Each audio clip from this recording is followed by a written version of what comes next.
30방이다. 방이라는 소리는 다 아시죠? 실상이라고 해도 너를 몽둥이로 30개를 치겠다. 가상이라고 해도 너에게 30개를 몽둥이를 치겠다. 그러고 나면은 어떻게 해야 맞지 않느냐?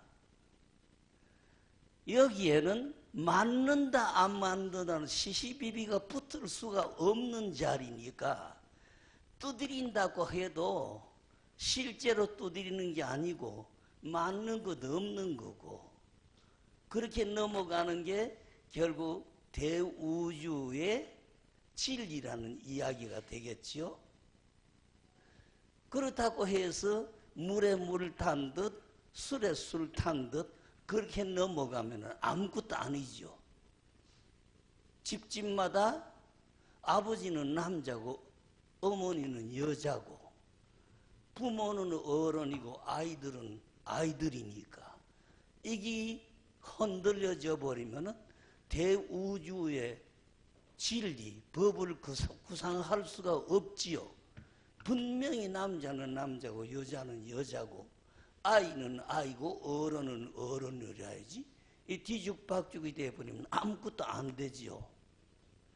근데 불교의 이야기의 스님네의 설법이든지 곳곳에 이렇게 보다가 보면은 이게 기준이 모호하니까 정확하게 판단을 못 내려요. 그 흔들리지 말고 그때마다 내 나름대로는 또렷하게 이렇게 구별이 돼 있어야 됩니다. 어디까지나 어른은 어른이고 아이는 아이지.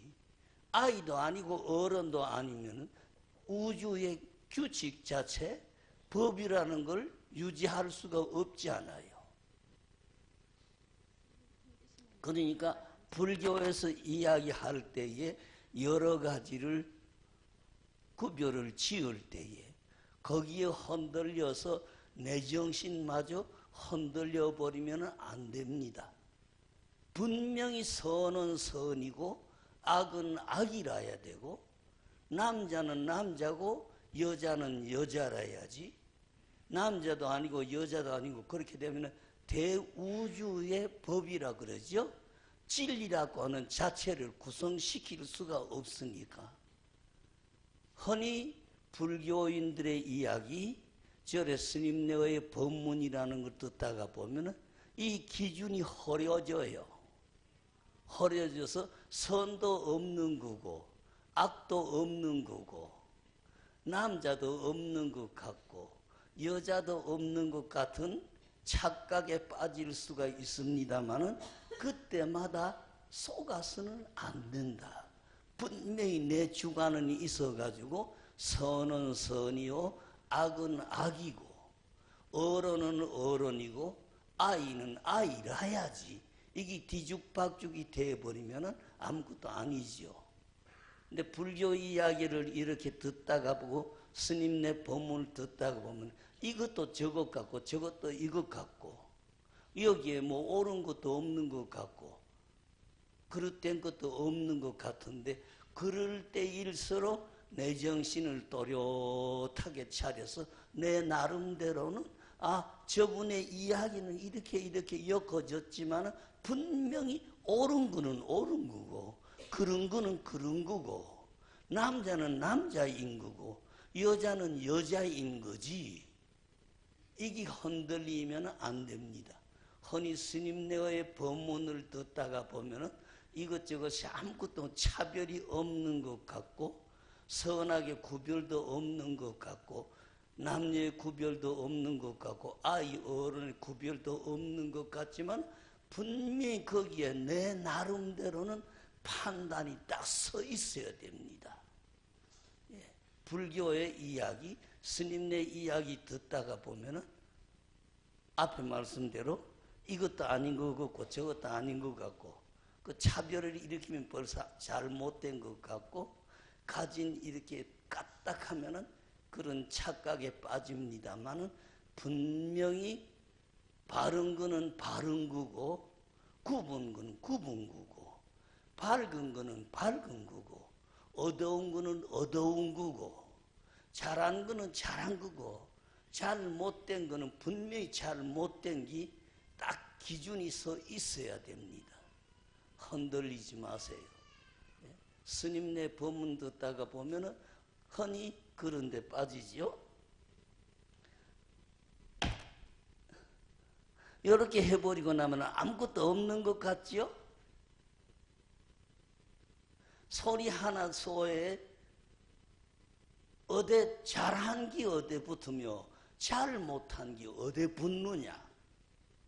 그러다가 보면 옳은 것도 없는 것 같고 그런 것도 없는 것 같고 그런 착각에 자칫하면 빠지게 됩니다마는, 그러나 분명히 살아있는 거는 살아있는 거고 죽은 거는 죽은 거고 옳은 거는 분명히 옳은 거고 잘못된 거는 잘못된 거지.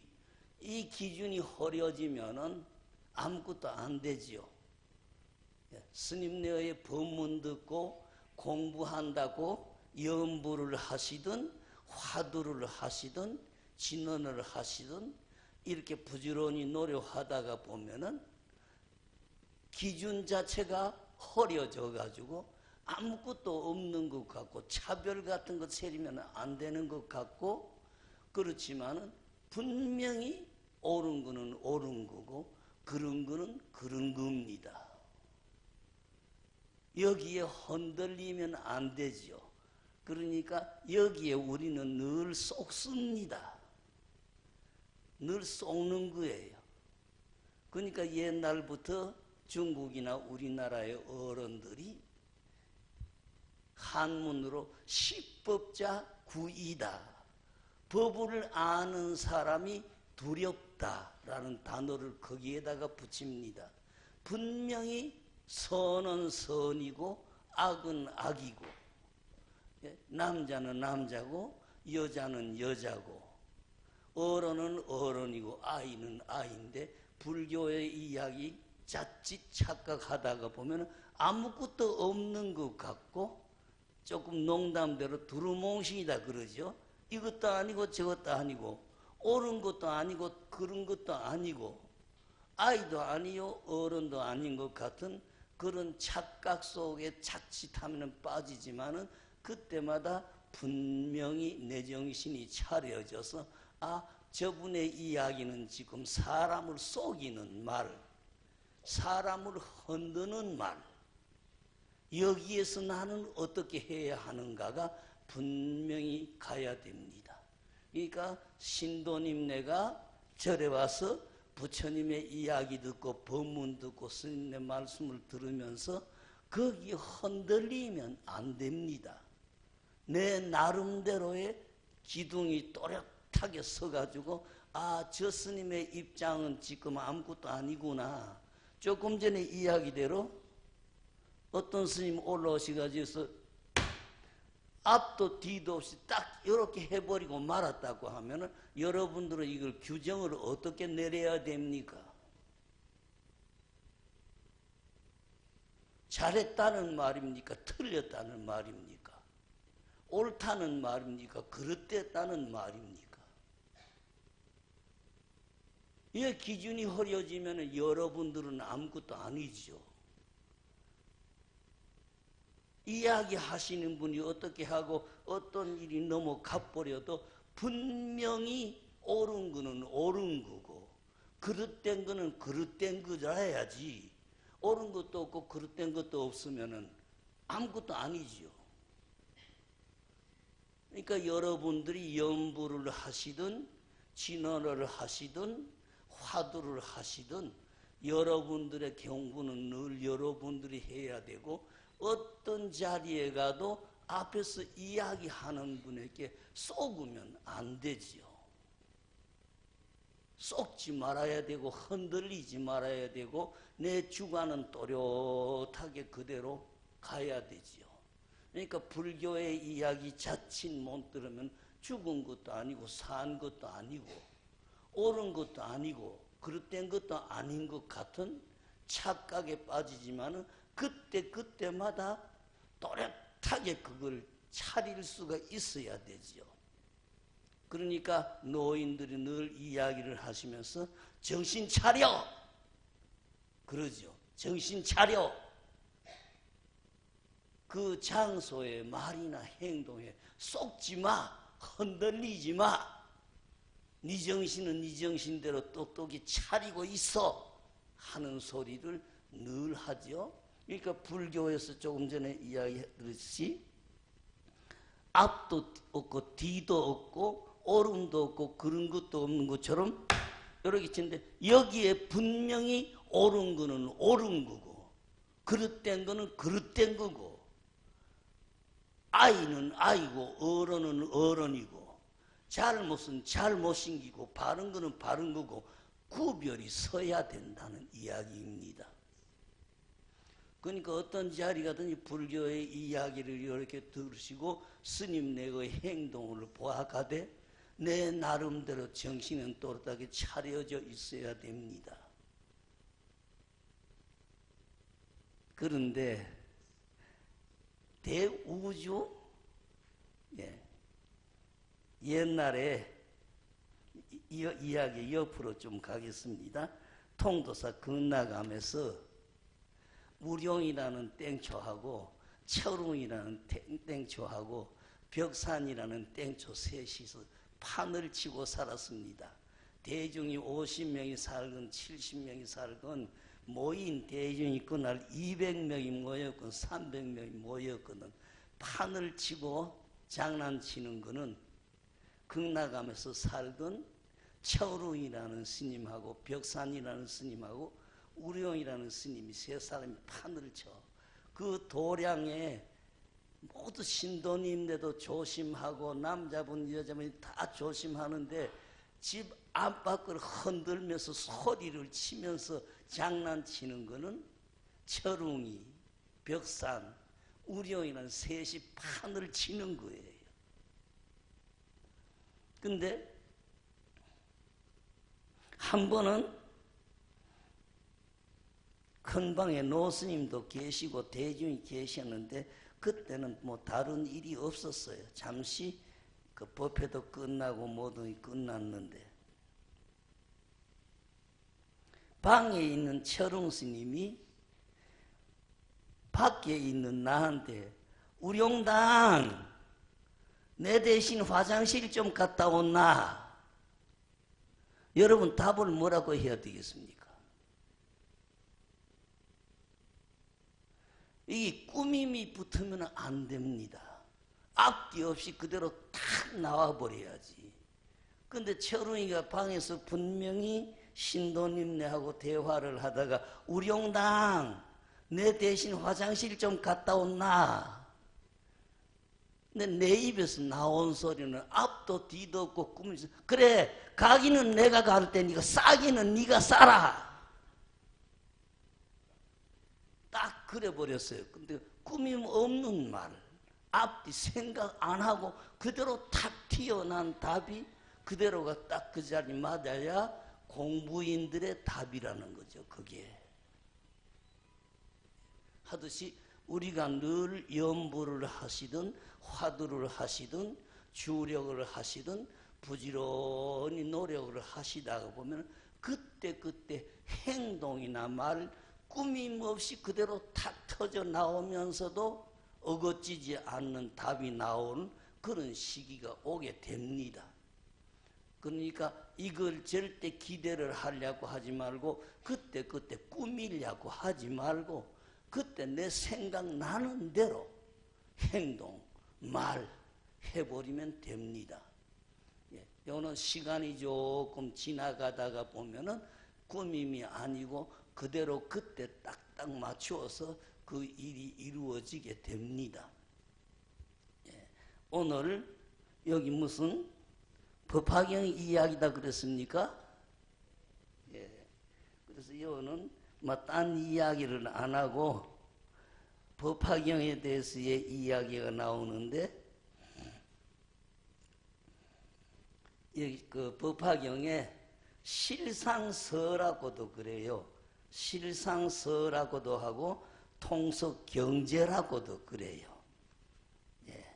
실상인 대우주의 실상인 묘한 법을 아주 재치 있게 연꽃에다가 비유를 했으니 실상묘법, 불교에서 이야기하는 실상묘법이라는 법을 이야기를 아주 재치 있게 연꽃에다가 비유했으니까 안으로는 바로 우리의 일심을 딱 지적하겠지요. 일심을 지적하고 바깥으로는 천삼나 지만상이라고는 모든 것을 다 포함하고 있으니까. 예. 근데 연꽃이라는 꽃을 주의해서 살펴보면은 다른 꽃들은 꽃이 진 다음에 열매가 새로이 맺어지는데 연꽃이라는 꽃은 하고 있으면 꽃이 필 때에 열매가 같이 이렇게 맺어집니다. 그래서 불교의 원인과 결과의 원리든지 선과 악의 모든 것을 조각을 내는 게 아니고 바로 연꽃처럼 꽃이 피면서 열매가 맺는다. 원인이 생기면서 벌써 결과는 거기에 같이 포함이 되어 있다. 이런 걸로 해서 불교를 늘 사회 일하고 불교 이야기를 겸해서 이야기를 늘 하고 있습니다. 원인이 따로 떨어져서 결과가 오는 게 아니고 원인이 생기면서 벌써 거기에 결과는 포함이 돼서 같이 생겼다. 원인하고 결과하고가 같이 가는 거다. 이게 불교 부탁입니다. 그러니까 여러분들이 사회생활을 어려서 하든 선과 악의 구별이든지 모든 거 할 때에 벌써 어떤 일이 생기면은 결과는 거기 같이 간다는 이야기죠. 원인이 원인대로 끝나버리고 결과가 따로 오는 게 아니라 원인이 생길 때 벌써 원인하고 결과하고는 같이 가고 있다는 거. 이걸 잊어버려서는 안 된다는 거. 이걸 불교에서 연꽃에 비유해서 연꽃은 꽃이 피면서 바로 열매가 그렇게 같이 맺어간다는 걸 가지고 불교인들의 이야기가 주로 연꽃에다가 비유하는 까닭이 그거지요. 더러운 물에 아주 탁한 더러운 물에 꽃이 피면서도 꽃 자체에는 절대 더러운 물이 묻지를 않지요. 예. 원인과 결과 우리가 생각할 때는 원인과 결과가 분명히 떨어지는 것 같지만 벌써 원인이 생길 때에 거기에 결과는 같이 생겼다라는 이야기가 불교에서 늘 하고 불교에서 모든 일을 연꽃에다가 비유하는 까닭이 그겁니다.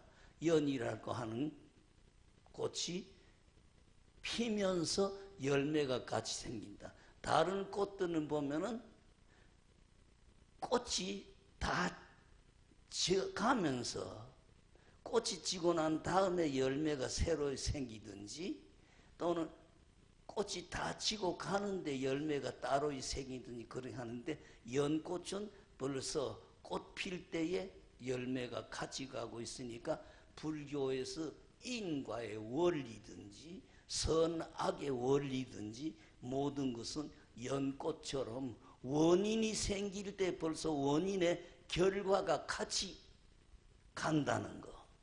이걸 가지고 불교에서 연을 가까이 해서 모든 불교에서의 일, 우리의 마음가짐 실천을 연에 비유하는 까닭이 원인하고 결과가 따로 떨어지는 게 아니다. 벌써 그 원인이 생길 때에 그 원인에는 벌써 결과가 포함이 되어 있고 원인하고 결과가 같이 간다. 이걸 불교에서 이야기하면서 불교를 연에다가 비유하는 까닭이 거기에 있습니다. 여러분들의 일상생활에 늘 생각하다 보면은 원인하고 결과가 따로 떨어지는 것 같고 선과 악이 따로 떨어지는 것 같지만 그거는 그렇지 않다는 거. 이 불교인들이 늘 알아야 되는 게 결국 내가 어떤 원인을 만들 때에 그 원인에는 벌써 결과가 같이 따라와가지고 있다는, 포함이 되어 있다는 거, 이걸 잊어버리지 말아라가 불교인들이 부탁을 하는 거지요. 예. 그래서 연꽃을 불교인이 비유하는 것은, 연꽃이라고 하는 것은 더러운 물에, 더러운 장소에 피는데 꽃 자체에는 물이 묻지 않는다는 것. 그래서 우리의 마음이라고 하는 것이 우리의 잘잘못을 따라서 육도에 윤회를 해가지고 가는데, 원인하고 결과하고 따로 가는 게 아니라 언제나 그 원인이 갈 때에 벌써 결과는 같이 따라서 간다는 걸 잊어버려서는 안 된다. 이것 때문에 불교에서 늘 연꽃을 설법에도 비유하고 일상생활에도 늘 같이 비유하는 까닭입니다. 근데 우리는 보면은 원인이 따로 있는 것 같고 결과가 따로 생기는 것 같지만은, 원인이 생길 때 벌써 결과는 거기에 포함이 되어 있다는 걸 늘 우리가 잊지 말아야 됩니다. 예. 그리고 연이라고 하는 것은 더러운 물 속에 피지요. 더러운 속에 있는데 결국 우리 마음이라고 하는 것도 따로 뛸 수가 없지요. 육체하고 마음하고도 구별을 할 수가 있고 없고, 우리의 행도 선행하고 악행하고를 따로 구별할 수가 없으니까 선행을 하는 것도 늘 조심을 하고, 악한 행 더더구나 더 조심을 해야 된다는 부탁이 늘 불교의 부탁입니다. 그리고 원인이 생길 때 벌써 결과는 같이 따라서 생겼다는 걸 잊어버려서는 안 된다는 것. 우리가 모든 원인을 만들 때에 벌써 그 원인은 결과하고 같이 만들어져서 같이 가고 있다는 걸 잊어버리지 말아라. 이게 불교인들의 부탁이지요. 예. 옛날에, 지금부터 한 50년 전이군요. 해인사에서 기신론의 법회가 있었어요. 기신론의 법회가. 근데 그때의 주인이 제일 첫 법사 스님이 열반하신 효봉 스님이고, 대중 전체는 밑에 앉아서 이렇게 들으시는데,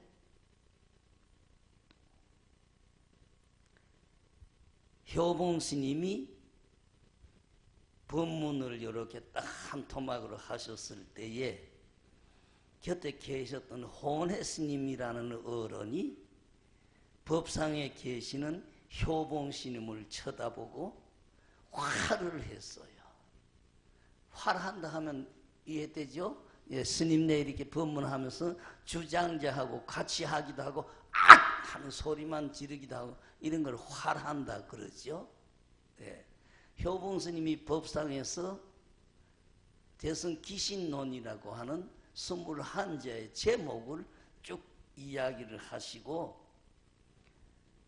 대중이 전부 다 벌써 여기에 포함이 됐다 그러니까 혼해 스님이라는 어른이 계시다가 여하시 마명고, 기신론이라는 경 이야기를 한 주인공이 마명보살이니까, 예, 대중이 벌써 마명의 수단에 떨어졌다 그러시니까 혼해 스님이 여하시 마명고, 그러니까 효봉로 스님이 이왕 마명의 수중인이고 그 소나기에 떨어졌으면 떨어진 거지, 여하시는 무슨 놈의 여하시, 딱 그렇게 받았어요. 보니까 혼해 스님이라고 하는 어른이 밑에 자리에, 대중하고 같은 밑에 자리에 앉고 법상, 효봉 스님 법상에 앉아 계시고, 혼해 스님이 밑에에서 악! 하고 화를 하셨어요. 그러니까 효봉 스님이 자리 위에 앉아 계시다가 악! 하고 소리를 지르셨어요. 그러면 이 두 분의 활이 같은 말입니까? 다른 말입니까?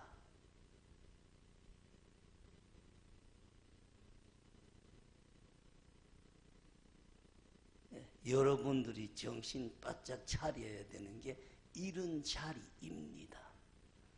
대중 쳐서 법문, 요새는 그만 스님네가 한 분 이야기하면 딴 사람이, 옛날에는 그런 어른들이 같은 자리에 딱 계시면서 칼질을 할 때에 네 칼 내 칼이 없고 누구 칼이 먼저냐 누구 칼이 뒤냐 없어요.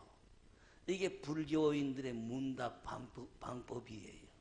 요즘은 그렇지 않으니까 그런 법이 없어져 버려서 그만 어떤 자리 가더라도 정해진 조실 스님이라는 어른 혼자 이야기 딱 해버리고 하지만 옛날에는 이런 어른들이 같은 자리에 계시면서 같이 칼질을 해요. 칼질한다는 것은 결국 지혜를 가지고 움직여서 문답을 하고 행동한다는 소리입니다. 이걸 불교에서 칼질한다, 지혜 겨루음을 한다 이 말이죠. 지혜는 불교에서 늘 지혜를 칼에다가 비유하니까 불교인들이 칼 이야기하는 것은 벌써 지혜의 경쟁이 붙었다는 이야기가 됩니다. 그래서 불교에서는 칼의 이야기가 나오면 벌써 지혜의 이야기다. 여기 고정적으로 딱 정해져 있습니다. 분별식의 이야기가 나오면 말이고, 말이라고 하면 분별식이라고 하는 게 불교에 딱 고정된 단어입니다. 그래서 불교인들이 소위 이야기하면 이유 없이 마음 이야기구나. 말의 이야기가 나오면 분별식, 의식에 장난에 휘말려 있는 식이라는 것, 이거는 딱 고정된 단어고 고정 관념입니다. 그러니까 불교에서는 어디든지 소의 그림이 나오고 소 이야기가 나오면 저거는 마음 이야기를 하는 거고 마음을 말씀하시는구나. 불교인들은 자리가 딱 잡혀 있어야 됩니다. 그러듯 오늘은 여기에서 법화경의 이야기를 하는데 결국 법화경 제목이 그렇죠. 실상묘법연화경. 그런데 실상이라고 해야 됩니까? 가상이라고 해야 됩니까? 벌써 실상묘법연화경 할 때 가상이 상대적으로 일어나 있잖아요. 실상할 때 벌써 가상을 상대한 이야기가 되니까 이 두 가지 이야기에 빠지면은 저쪽 사람의 수단에 넘어갔다가 되니까 내가 그 수단에 안 넘어가기 위해서는 나는 그 안 빠져서 나는 안 속았어 하는 방법을 어떻게 표현을 합니까? 답답하니까 땅바닥을 탁 치든지 악! 하든지 어떤 행동으로는 말로든지 표현이 나와야 되는 거지요. 그러니까 불교인들은 근래는 그런 게 없어져 버렸어요. 하지만 불교인들의 문답은 어디서든지 남자분 여자분 아이 어른 할 것 없이 어떤 이가 이야기할 때에 내 생각을 주저주저 하지 않고 표현할 수 있는 자리, 답이 맞다 안 맞다까지 따지만 벌써 시간이 늦어버리니까 그대로 저 사람이 어떤 행동할 때 말이 딱 나와버려야 됩니다. 근데 근래는 고마 조계종단이 이렇게 되면서 이상스럽게 그런 풍토가 다 없어져 버렸어.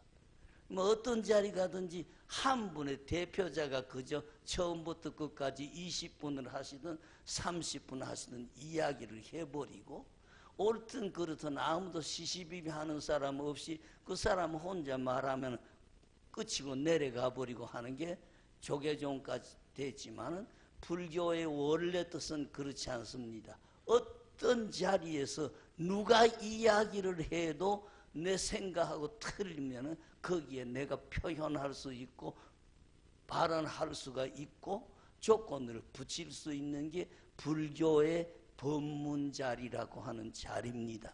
여기에는 남녀노소 차별이 없습니다.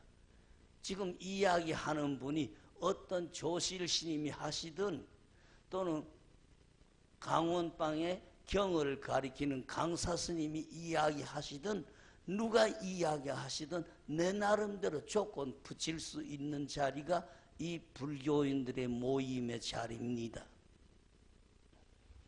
그건 근래 뭐 그게 이상하게 그 풍토가 무너져 버려 가지고 요새는 오히려 진리의 문답보다도 인간적인 문답이 되어버렸어요. 이 새끼 네가 거기에 그 말 할 자격이 있어? 거기가 어디라고 네가 혓바닥 대고 행동해? 불교가 이렇게 허털어져 버린 겁니다. 옛날에는 그렇잖아요. 어떤 자리에서 누가 이야기를 해도 내 뜻에 안 맞든지 내 생각이 다르면 괌을 치든 소리를 지르든 행동으로 표현해서 자유가 있는 자리가 법문 자리고 여기에는 남녀노소의 구별이 없습니다.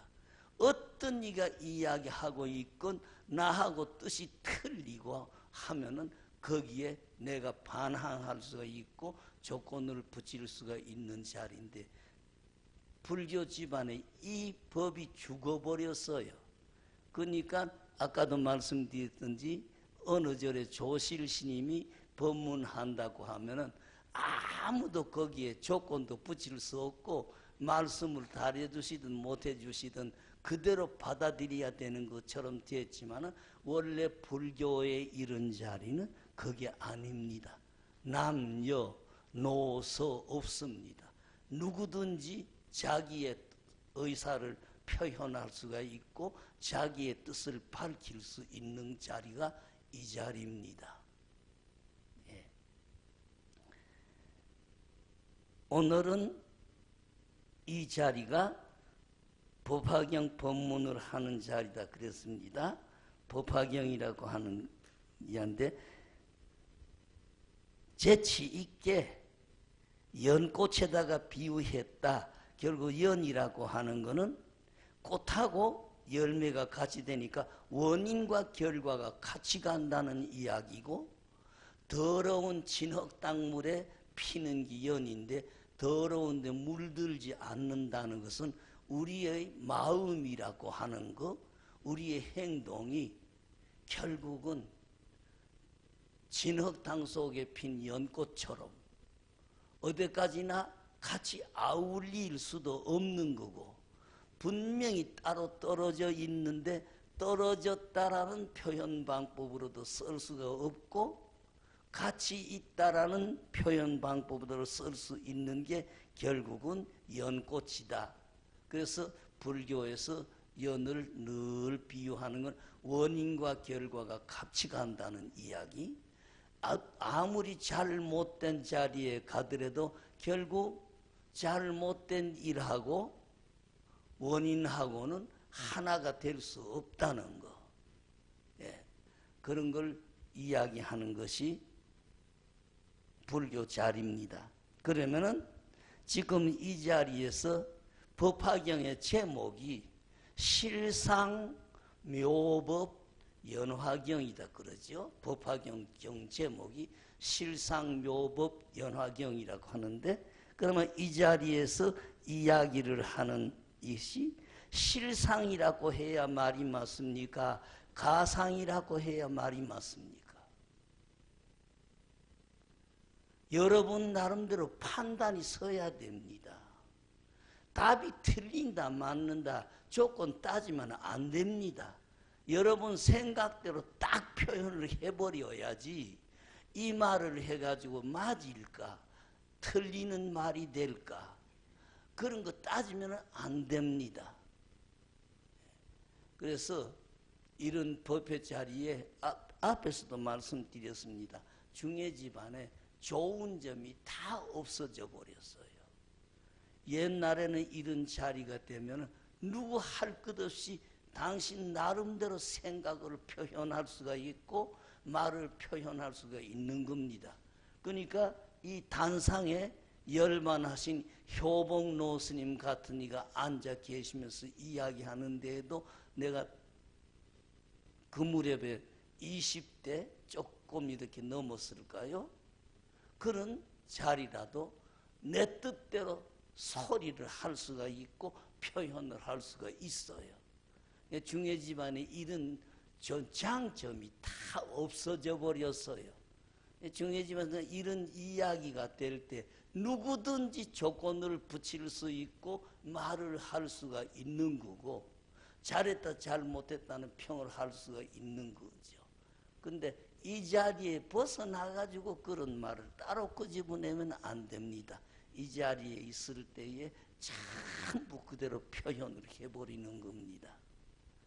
그런 분위기가 중해 집안의 법문 자리라고 하는 자리인데 근래는 그런 풍토 저런 풍토 장점이 다 없어져 버리고 단점만 가지고 모여져 있는 자리가 이 자리가 됐습니다.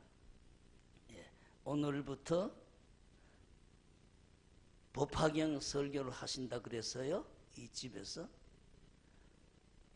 시간 언제까지는 뭐 거기 있습니까? 언제까지 한다든지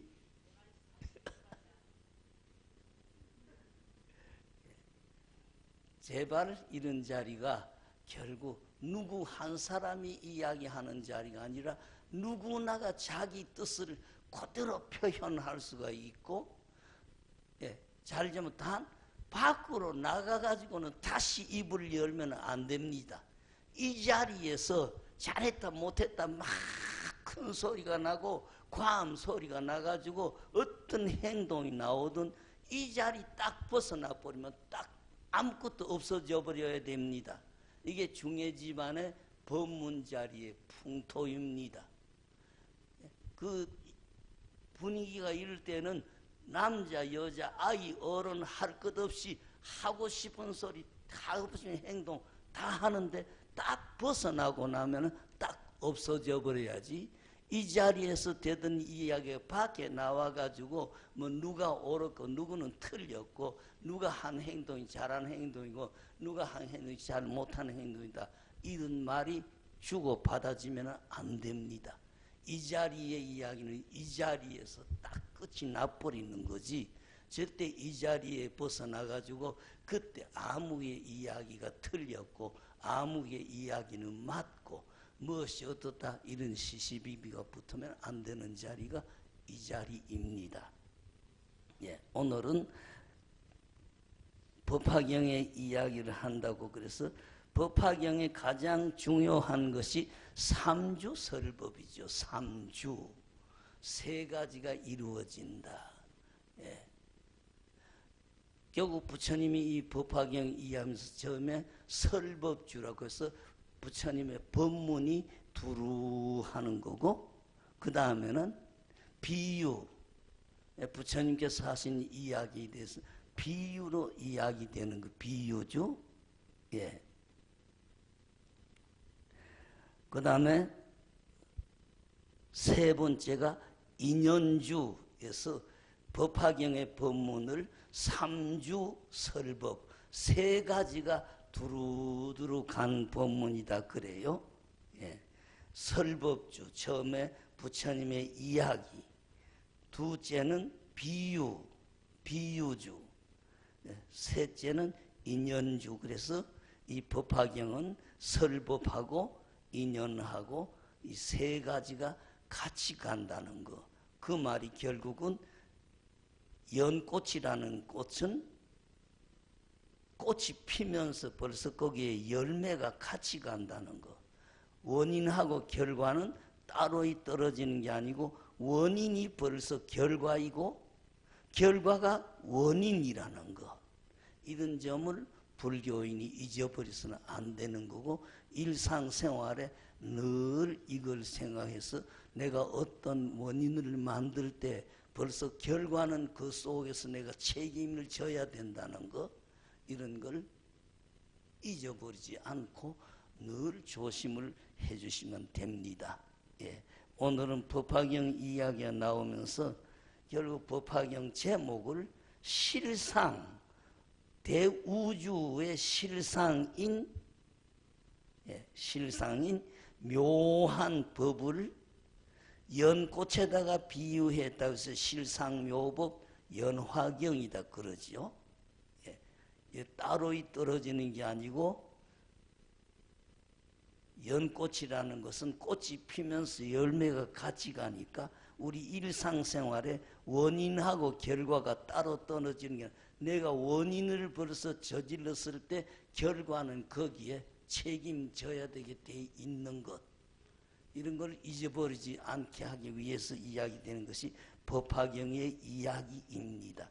근데 우리 일상생활은 늘 이게 하나가 되지 못하고 따로 떨어지지요.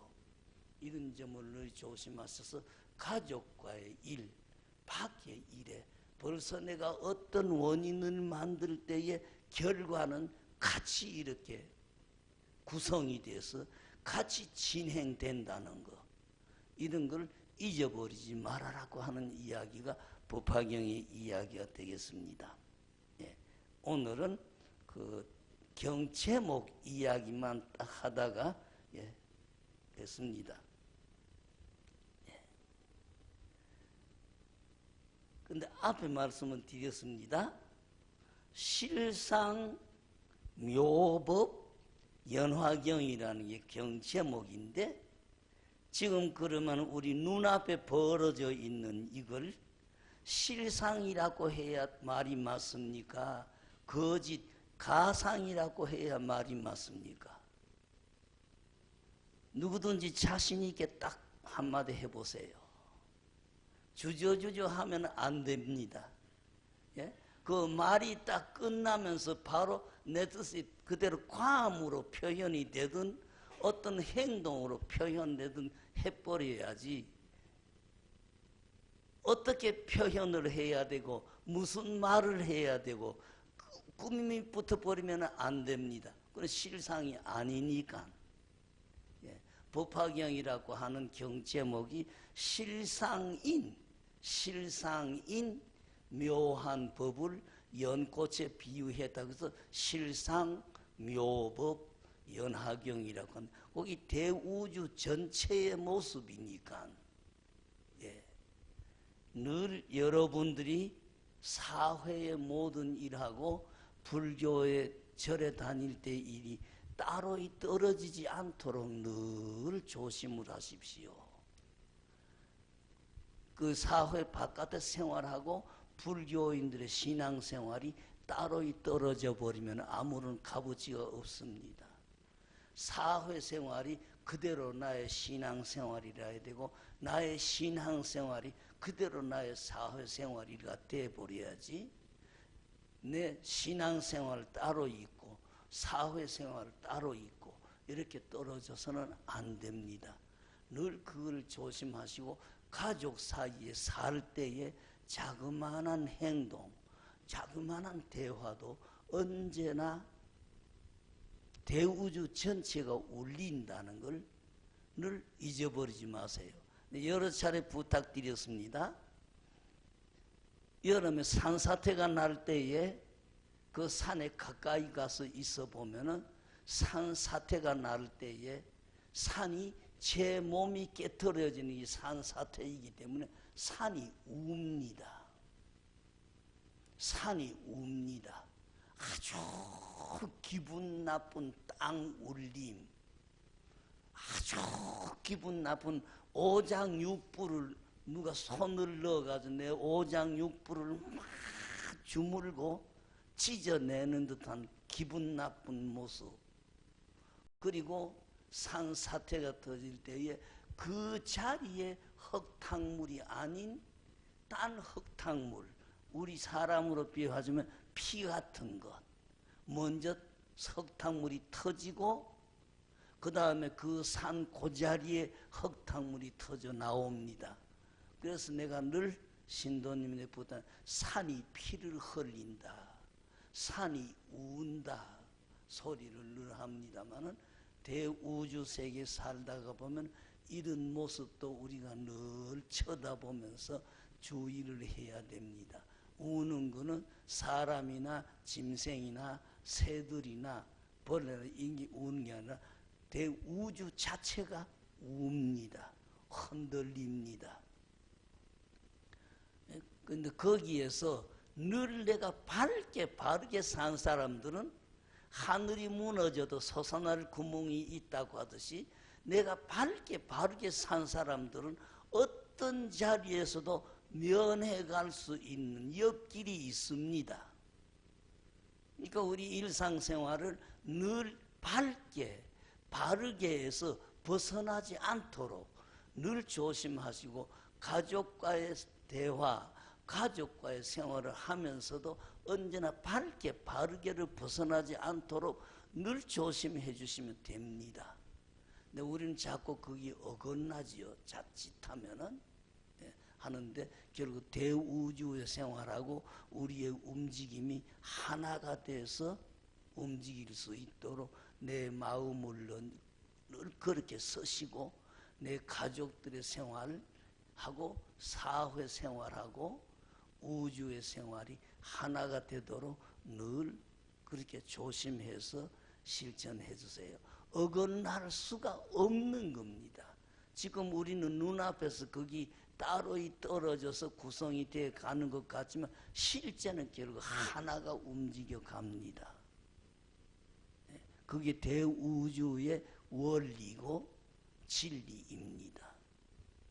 그러니까 우리 일상생활을 절대 대우주의 생활하고 내 개인의 생활을, 가족의 생활을 조각을 내지 않도록 늘 조심해 주시고 언제나 밝게 바르게만 안 잊어버리면 된다. 내가 늘 부탁을 드려요. 밝게 바르게만을 흔들지 않고 살아가면 된다는 거. 그렇게 하다가 보면은 혹 대우주의 어떤 변동이 생겨도 내가 늘 밝게 바르게 사는 사람에게는 솟아날 구멍이 옆으로 꼭꼭 생기게 돼 있습니다.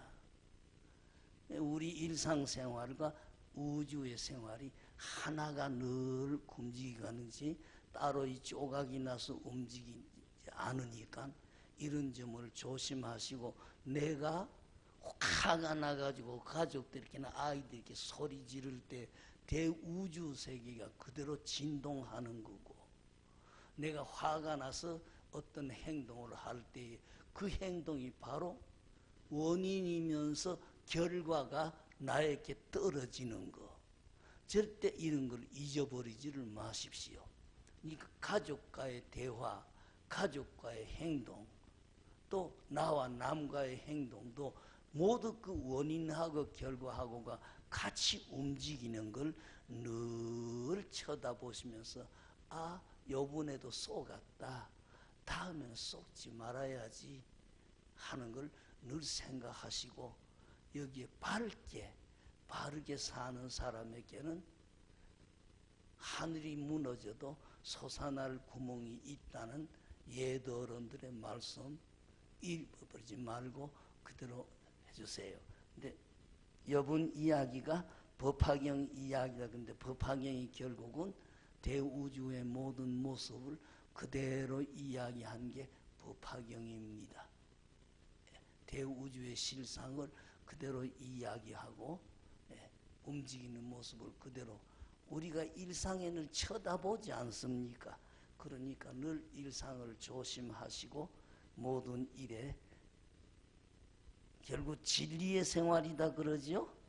진리의 생활하고 내 개인의 생활이 조각이 나지 않게 늘 조심하시고 마음가짐을 해서 내 마음이 흔들릴 때 벌써 대우주가 진동하고 내 몸가짐이 흩어져질 때 대우주 덩어리가 깨트러지는 걸 늘 같이 쳐다봐 주시면 좋겠습니다. 예, 이야기가 조금 어렵게 갔는지 옆으로 갔는지 모르겠습니다. 자, 내 이야기 이어서 마무리를 하겠습니다.